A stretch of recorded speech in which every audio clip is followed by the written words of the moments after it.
नमस्कार। आज हम सिनेमा एक्सप्रेस के एक लेख पर बात कर रहे हैं। नेटफ्लिक्स ने महाभारत पर आधारित एक नई एनिमेटेड सीरीज की घोषणा की है। शीर्षक है कुरुक्षेत्र। और ये सिर्फ एक और रीटेलिंग नहीं लग रही, कुछ कुछ नयापन सा है इसमें। तो आइए देखते हैं कि इस घोषणा में क्या खास है और इसके पीछे की सोच क्या है। तो नेटफ्लिक्स इंडिया कुरुक्षेत्र ला रहा है। टीम भी काफ़ी इंटरेस्टिंग है। अनु सिक्का ने कॉन्सेप्ट को क्रिएट किया है, लिखा और डायरेक्ट किया है उज्जैन गांगुली ने, और गीत वो लिखे हैं गुलजार साहब ने। हाँ बिल्कुल, ये टीम तो सॉलिड लग रही है।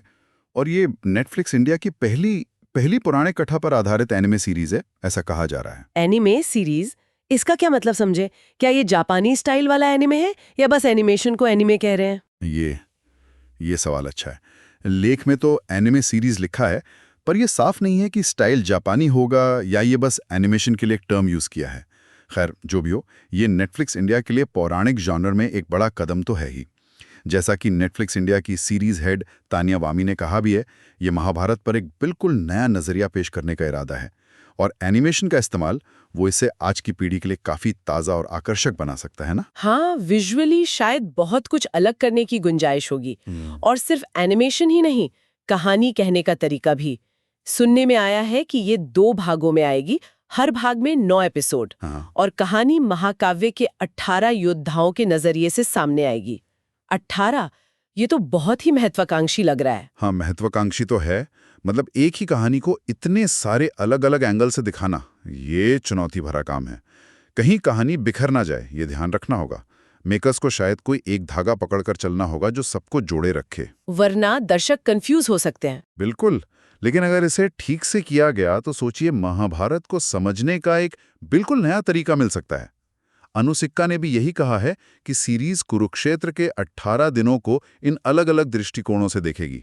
कर्तव्य, भाग्य, नैतिक दुविधाएं, इन सब का टकराव दिखेगा। ये सिर्फ घटनाओं का वर्णन नहीं होगा, बल्कि पात्रों के अंदर क्या चल रहा है, उनके संघर्ष, शायद वो ज्यादा उभर कर आएगा। हो सकता है हम दुर्योधन या कर्ण को भी उनके अपने नजरिए से थोड़ा बेहतर समझ पाएं। अच्छा, हाँ, ये दिलचस्प होगा।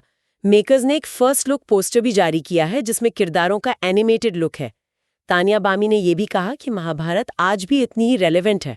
हमारे अपने जीवन के विकल्प, हमारी दुविधाएं, कहानी उसका आईना है।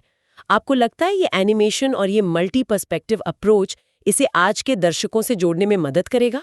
मुझे तो लगता है हाँ। एनिमेशन की अपनी एक ताकत है, वो भावनाओं को, विचारों को सिंबॉलिज्म के जरिए दिखा सकता है। और ये जो 18 नजरिए वाली बात है, ये आज के समय से मेल खाती है। हम समझते हैं कि हर कहानी के कई पहलू होते हैं, कोई एक परम सत्य नहीं होता हमेशा। हाँ, ये बात तो है। तो ये महाभारत की जटिलता को और बेहतर तरीके से सामने ला सकता है। और फिर गुलजार साहब के गीत, वो तो कहानी में एक अलग ही भावनात्मक गहराई और पोएटिक टच देंगे। बिल्कुल। ये सब मिलकर इसे ना सिर्फ भारत में बल्कि शायद ग्लोबल ऑडियंस के लिए भी अपीलिंग बना सकता है, जैसा अनु सिक्का उम्मीद कर रही हैं। विजुअल स्टोरी टेलिंग का कमाल देखने को मिल सकता है। डेट भी आ गई है 10 अक्टूबर, ज्यादा इंतजार नहीं करना पड़ेगा।